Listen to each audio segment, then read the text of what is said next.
Merhabalar. Bugün birlikte beraber vlog çekmeye karar verdik Sena'yla. Konumuz zorluklarla mücadele etmektir. آره Umarım beğenirsiniz. آره گفتیم که یه صحبت خودمونی داشته باشیم.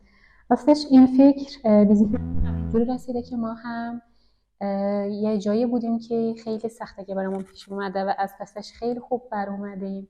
گفتیم که چرا ما هم مثلا صحبت خودمونی رو چرا مثلا با بقیه اشتراک نگذاریم. انشالله شما هم برای شما هم خوش بگذره. البته از الان بگیم که خودمونیه، یعنی هیچ ادعایی نداریم که در این حوزه ما مثلا حرفه‌ای هستیم، کارشناس هستیم، فقط میخواییم صحبت کنیم. Evet, yani biz de sonuçta insanız ve psikolog falan da değiliz. Bu yüzden sadece iki arkadaş gibi birlikte konuşuruz. آره، هم از یه طرف هم اینو فکر کردم که ریحانه ایرانیه و با زبان ترکی صحبت میکنم، من ترکیه‌ای ام و زبان فارسی صحبت میکنم. گفتیم که هم از یه طرف برای زبان یاد گرفتن Böyle daha هم ilginç olacak. آره آموزشی میشه. یعنی Yani ben de bu konuda çok iddialı değilim ama آره yine de ادعا نداریم، çabalıyorum. ما بینمون هم گفتیم از یه طرف زبان رو بی بینندگان مثلا میتونیم یه Bir türlü حالتی. hem dil gelişme Evet olsun hem de درست. pratik آره gibi bir şey olsun آره yani. پس تو شروع کن اول. Hadi başlayalım. Sen hayatında nasıl zorluklarla karşılaşıyorsun? Yani mücadele ediyorsun. من تا الان واقعا سختگی های گوناگون روبرو شدم. البته نسبت به سن سالم خیلی زیاد هم نبوده ها، یعنی نمیگم که مثلا سختگی های اقتصادی کشیدم و مثلا به شدت یه سختگی شدم، ولی مثلا توی زندگیم تا الان برام سختترین چیز تا الان که روبرو شدم یه سختگی بوده که از پسش هم خیلی هنوز تازه بر اومدم، یه سختگی عاطفی بوده است. Bence duygusal konularda genelde daha zor olacak. Bir türlü mücadele etmek yani bence çok zor olacak. Mesela ben zaten duygusal bir insanım ve bu yüzden bu konularda çok acı çekerim yani. یعنی برای تو هم سختترین چیزی همین عاطفی بوده؟ Evet, ben böyle düşünüyorum. Yani biraz konuşmamız zor olacak çünkü sana Farsça konuşuyorum ve Türkçe cevap vermek zorundayım. Bu yüzden biraz zor oldu böyle. آره.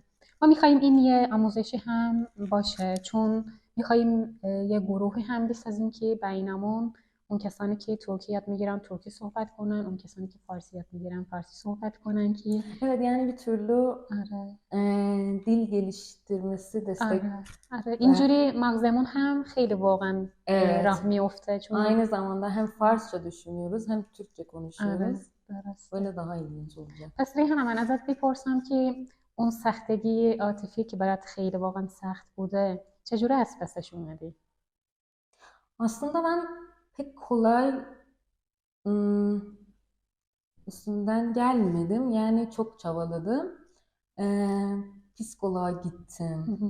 Yani benim için çok kolay değil çünkü zaten söylediğim gibi çok duygusal bir insanım ve her şeyi derinden hissediyorum. Çok derin hissediyorum. Yani eğer mutlu olursam çok mutlu olurum. Eğer üzgün olursam çok üzgün خب olacağım. یعنی خیلی احساساتی هستی. Evet, bu yüzden mesela benim için asla kolay değildi hiç türlü. Ama e, bazen oldu mesela güçlü olmamak istedim. Yani güçlü olmak insan hemen güçlü olmak zorunda değil bence. درست. Bazen ağlamak istedim ve ağladım. Yani kendimi tutamadım zorla. ها یعنی جلوی احساساتو نگرفتی. Hayır, hemen hadi kalk, yataktan kalk. Yani böyle bir şeyi kendimden istemedim. Zamanla mücadele ettim bence. به نظرم این مهمه، چون آدم وقتی که جلوی گریهش میگیره، جلوی عصبانی که واقعا حق داشته عصبانی باشه بگیره، دیگه نمیشه از پسش بر بیایی، چون آدم نیاز داره که واقعا اون واکنشی که همون لحظه باید بیدهه رو باید بده، اگر نه توی دلش میمونه. البته کنترلی هم باشه، یعنی نه افراطی باشه مثلا که واکنش بدی باشه، ولی نباید جلویشو هم بگیره اگر حقش داره. به نظر من هم همین جوریه. البته مثلا من الان اون سختگی هایی که کشیدم، اون مثلا سختگی عاطفی که کشیدم، میگم که خوب که کشیدم، واقعا یه آگاهی برام بخشیده. یعنی واقعا دیگه از خودم اینقدر چیزی زیادی بیشتری میدونم، میگم که مگه من این بودم مثلا. واقعا یعنی توانشی داشتم، اون توانی که توی درونم بوده رو واقعا احساس کردم، حتی مشاهده کردم. حتی آخرش الان من دارم با خودم افتخار میکنم که میگم سنا تو همچین دختری هستی که واقعا میتونی از پس همه چی میتونی بیایی دیگه. این باور رو خودم واقعا دارم.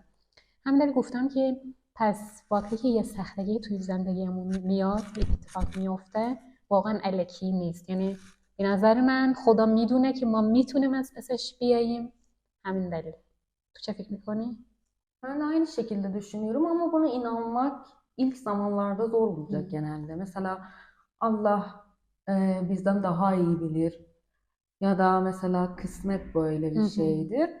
Bunları söylemek kolay, inanmak çok yani insan acı çeker. Bunu inanmak için buna. الان باور داری که همینجوریه؟ Şimdi de hala o kadar da inanmadım. Yani hala Allah'la tartışıyorum hala. Ama این خوبه. yani bence zamanla düzelecek. آره. ولی اوایلش مثلا اصلا فکر میکردی که این واقعا چرا بی سر من اومده، چرا مثلا من این Herkes سختگی aynı میکشم. şeyi söyler bence. Ben iyi bir insanın neden hayatımda آره böyle آره oldu آره. diye. همه انسان اوایلش اینجوری فکر میکنه. آره مثلا ریحان درست میگه. من هم اوایلش میگفتم که چرا اینجوری شده، من یه مثلا خطایی کردم، یه اشتباهی کردم، کجا اشتباه کردم، کجا خطا کردم. و مدام واقعا با خدا صحبت کردم که کجا اشتباه بود Yani خدا، یعنی insan bir من چه şey کار کردم. nedenini bilmek ister آره genelde. درسته. Mesela annem bana dedi ki her şeyin nedenini bilmek zorunda değilsin. Ama ben yani bir türlü bunun nedenini bilmek istedim. آره درسته. Ama bazen insan yani bilmiyor. Ama eğer bir gücüm olsaydı mesela geleceği görmek çok isterdim. که چی باشه؟ Bilmiyorum yani ona göre یعنی مثلا اگر karar vereyim diye. مثلا واقعا میتونست آینده رو ببینه و اون سختگی رو مثلا میدیده و میگفتی که ها من اصلا وارد این راه نشم چون آخرش این سختگی هست، میگفتی؟ Evet, واقعا kesinlikle. یعنی اصلا وارد اون Çünkü راه o kadar نمیشدی؟ zorluk çekmek istemedim. یعنی İstemem mi? ولی آخرش تو رو بزرگ کرده، بزرگ نکرده؟ Böyle bir پیشرفت şey var کردی. ama bence değmez. یعنی الان همون آدمی نیستی که قبل از این سختگی بودی. Evet ama mesela arkadaşlarıma bakıyorum.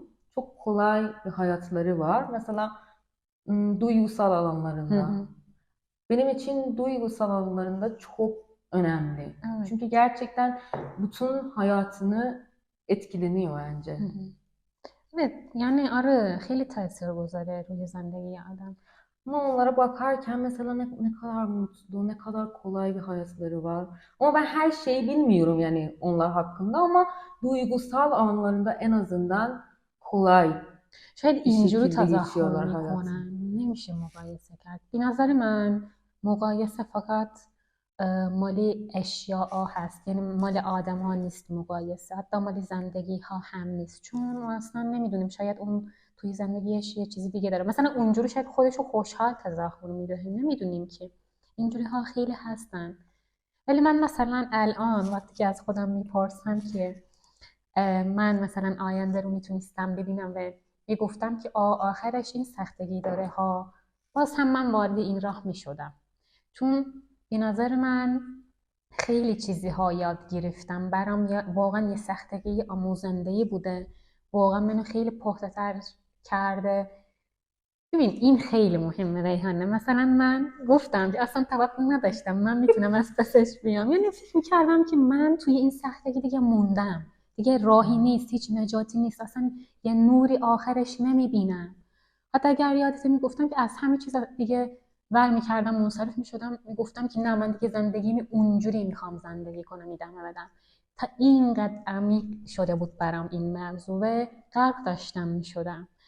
ولی وقتی که از پسش بر اومدم گفتم که نه، من یه دختری هستم که میتونم از این سختگی از این سختگی ها بر بیام. به نظر من این برام خیلی چیزها یاد داده. همین میگم که من حتی آخرشو میدیدم باز هم میگفتم ki ne, ben میخوام این راهو idame بدم. Mesela bir şey aklıma geldi. Biz birlikte tanışmadan önce ben ilişkim bitti yani bir türlü. Yani ben bitmedim. Karşı tarafım bitti ilişki. Ama ben Türkçeyi daha önceden seviyordum. Bunu öğrenmek istiyordum hep hayatım boyunca. Ama bir türlü yani vakit bulamıyordum ya da bir şey oluyordu, olmuyordu hep. Ama ilişkim bittiği zaman Türkçeyi başladım ve Türkçeyi başlayınca seninle tanıştım. Evet. Bence hayatımda en güzel hediye sana oldu. Aa, teşekkür ederim. En zor durumdayken sen yanımdaydın. Evet, Bana motive ettin. Yani bir türlü bu konuda çok şanslıyım. Eğer böyle olmasaydı kesinlikle ben Türkçeyi öğrenmezdim yani. Ben böyle düşünüyorum. آره اولا که ممنونم اینا رو گفتین. منم همینطوری احساس میکنم ریحانه واقعا Kalbimden خواهر söylüyorum خودم. yani bir şey değil yani. آره منم تعارف نمیکنم. منم تعارف نمیکنم، از درون دلم میگم که تو هم برام همینطور بودی. İçten tamamen اصلا حتی تو söylüyorum. نبوده من خیلی سخت از پسش برمی اومدم، اصلا خیلی تنها میموندم. همینو دارم میگم، یعنی وقتی که توی زندگیت یه اتفاقی میفته باعث میشه که یه اتفاقی مثلا پشت سرش بیاد. همینطور که مثلا زبان یاد گرفته و اصلا وارد یه راهی شده که اتفاقهای گوناگون توش هست، اصلا نمیدونه آدم ها هست، یعنی آدم های گوناگون هست، نمیدونه با İşe چه آشنا میشه. başladım. خب Ondan sonra آره her این şey çok زبان دیگه değişti. آره Evet. برات یه کاری شده. آره همینا هست. همه چیز توی زندگی ذاتاً سخته، یعنی به نظرم اینجوریه هر راهی که انتخاب کنی، هر کوچه رو که دنبال بکنی سختگیاش توش هست. فقط این مهمه که تو کدوم سختی ها رو میخوای Mesela انتخاب şöyle bir کنی. şey var İran'da genelde söylüyorlar. Allah bir kapıyı kapatınca başka kapılar açar. Bilmiyorum Türkçe'de bu آره ما arada. هم داریم. ما هم داریم. Ben de böyle düşünüyorum yani. Yani insan o anda zorluktayken bunu kabul etmek çok zor ama zaman geçtikçe gerçekten bunu anlıyorsun bence. آره درسته همینا رو میفهمیم. این ویدیومون به نظر من اینقدر باشه خوبه.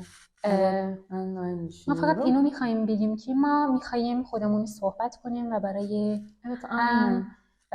زبان یاد گرفتن باشه، هم یه صحبتی دوستانه باشه، صمیمانه باشه.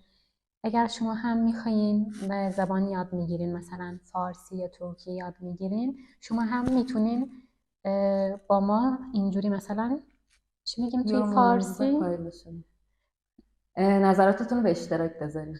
اون کی هست نمیخواستم بگم که شما هم میتونین مثلا شرکت کنین این صحبتمونو، چون چند تا دوستامون هم هستن که میخوان اینجوری şirket کنن با هم صحبت کنیم. اونها هم ایرانی ها هم هستن، ترکیه ها هم هستن. Sizin katılmanızı istiyoruz ve yorumlarınızı gerçekten bekliyoruz bu konuda.